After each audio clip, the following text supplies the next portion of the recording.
Early Japanese business. Welcome to a journey through time.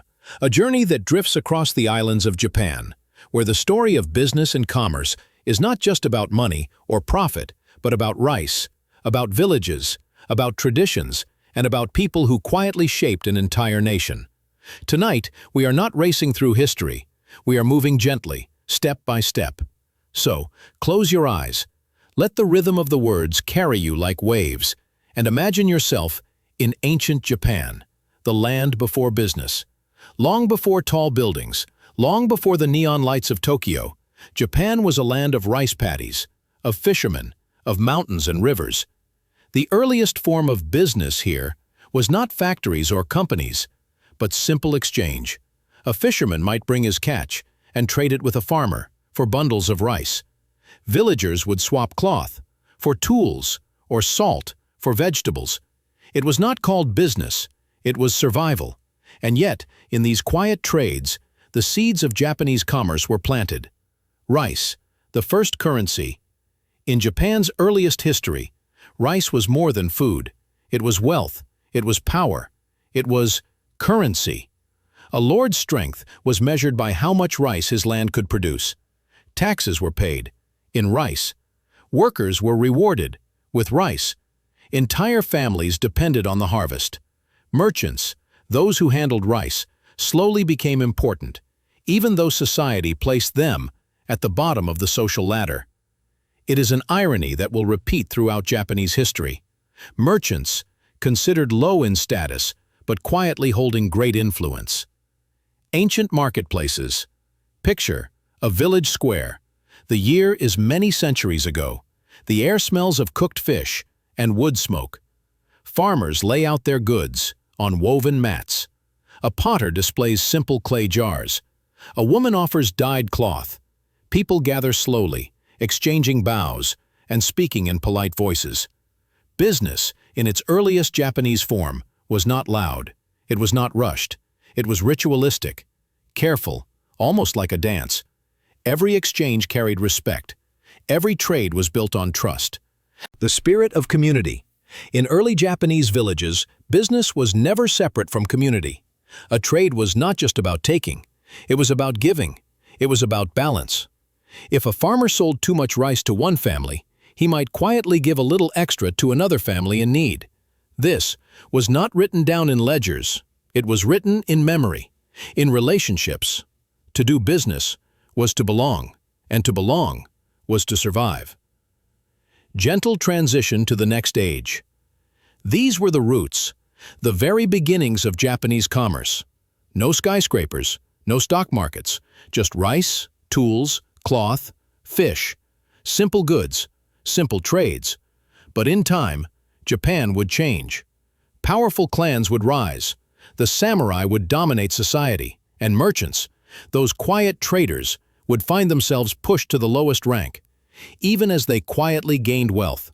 And so, we drift onward, into the age of the samurai, and the merchants who lived in their shadow. Feudal era and samurai restrictions. We drift now, from the early rice fields, into a new chapter of Japan's history. The age of castles, lords, and the samurai. The time of feudal Japan. The four classes. In this world, society was divided. There was an order, a ladder, a structure known as shi no kosho. At the very top were the samurai, the warrior class, sworn to their lords, trained for battle, and honored above all.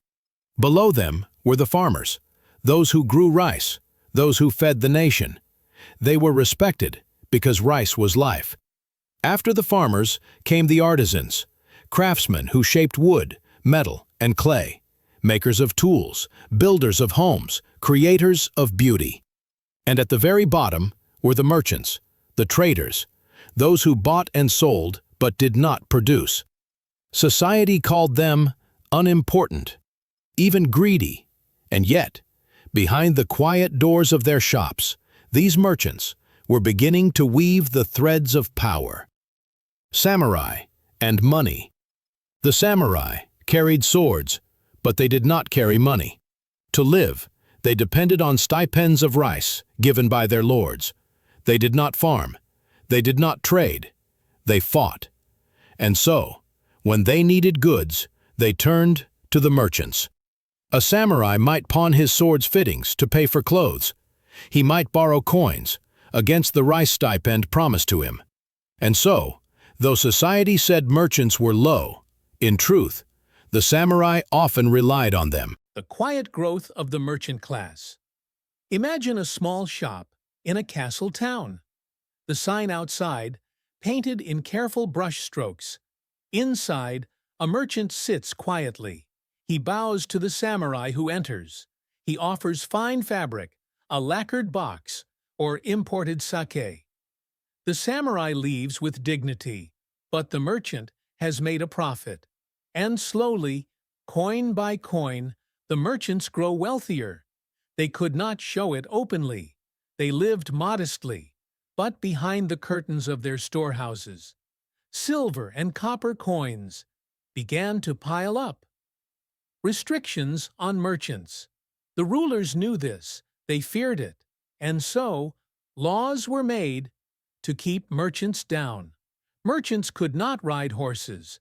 They could not wear luxurious silk. They could not build large decorated houses. Their role was to remain at the bottom, humble, quiet, invisible. But merchants found ways around the rules. Instead of wearing gold jewelry, they would invest in art, in theater, in poetry. Instead of building tall houses, they built hidden storehouses filled with treasures. They learned that true wealth was not always visible. Castle towns and market streets. During the Edo period, towns grew around castles. Long streets of shops appeared, selling rice, sake, paper, sandals. Merchants filled these streets, their lives tied to the rhythm of the samurai who ruled above. In Kyoto, in Osaka, in Edo, these markets pulsed with quiet life. The samurai walked in armor, the merchants bowed, but in every transaction, power shifted just a little, the irony of status and wealth. And so, the paradox deepened. The samurai, high in status, were often poor. Their swords were sharp, but their pockets were empty. The merchants, low in status, were often rich. Their voices were soft, but their ledgers were full. This strange balance would shape Japan's future, for in time, the merchants' quiet influence would grow into something much larger. A gentle pause. So, as the night drifts onward, remember this image: a proud samurai, borrowing money from a humble shopkeeper. A world where honor and class were written in law, but where true power was shifting, silently. And so we move from the shadow of the samurai into the bright lights of the Edo period, the age when merchants would finally step into their own. Edo period, 1603 to 1868, rise of merchants. Japan enters the Edo period, a time of peace, where samurai swords rest and merchants quietly thrive. The Tokugawa shogunate brings order, but also strict rules. Merchants cannot openly show wealth, yet they manage finances behind curtains. In cities like Osaka, the rice brokers, or komeya, become essential. They measure rice, store rice, lend rice, and rice is money. Long merchant families carefully track coins, trade goods, invest in theater, in art, in new crafts. Edo streets glow with lanterns, and merchants' influence spreads slowly, like roots beneath the surface, unseen but strong. Meiji Restoration and Modernization, 1868 to 1912. The old world shifts, samurai are abolished, and Japan opens its doors to the West. The Meiji Restoration brings industry, railroads, and banks. Merchants transform into entrepreneurs. Family businesses grow into zaibatsu. Giant conglomerates like Mitsui, Mitsubishi, Sumitomo. Factories hum. Steam engines whistle. The merchants, once hidden, now lead modernization. Business expertise is now about scale, organization, and international trade. Taisho and Showa era, 1912 to 1945, Japan grows industrially and militarily.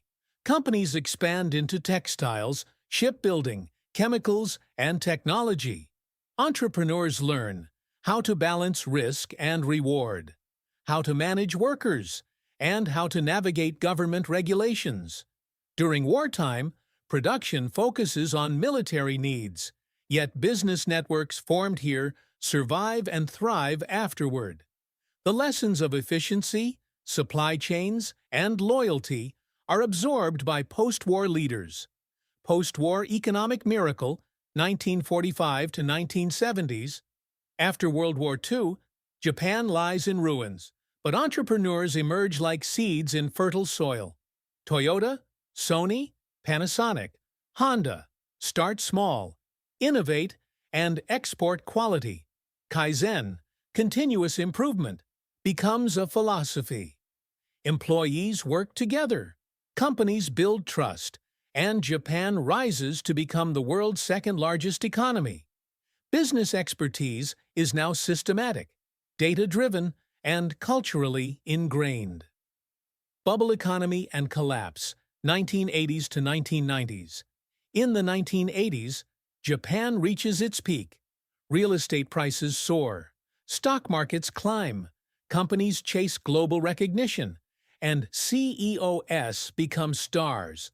But the bubble bursts, banks collapse, companies restructure. Business experts learn lessons of caution, diversification, and sustainable growth. The era teaches humility, even to the wealthiest. 21st century business leaders.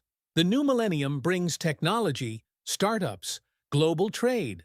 Masayoshi Son at SoftBank, Tadashi Yanai at Uniqlo, Nintendo's revival, and countless small tech ventures redefine Japanese business. Business expertise now blends tradition with innovation and global perspective. Entrepreneurs must navigate AI, robotics, e-commerce, all while respecting Japanese culture of loyalty, patience, and ethics. Cultural influence on business. Japanese business is shaped by culture. Lifetime employment builds loyalty. Group harmony, WA, ensures smooth teamwork. Kaizen emphasizes continuous improvement. Trust and reputation outweigh short-term profit. Even global businesses adopt these principles when expanding abroad. The wisdom of centuries, from rice traders to tech CEOs, shapes decision-making and management today. The future of Japanese business experts. Looking forward, Japan faces new challenges: aging population, global competition, artificial intelligence, and automation. Yet innovation continues. Robotics, green energy, biotech. Japanese business experts combine cultural wisdom with technology. The future is a bridge from centuries of quiet expertise to global leadership and creativity. Lessons from history. History teaches patience. Influence is often quiet. Wealth may not be visible. Innovation grows slowly, but steadily. Merchants, samurai, zaibatsu founders, modern CEOs all share one thing: adaptability. The business world, in Japan, is a reflection of its people: careful, respectful, and endlessly creative. Conclusion. So tonight, as the islands of Japan drift in your imagination, remember the merchants, the samurai, the entrepreneurs. From rice paddies to skyscrapers, from silent trades to global markets, the story of business experts is the story of persistence, wisdom, and quiet power. Let the calm rhythm of history carry you into sleep, and let your mind rest among the gentle waves of Japan's past.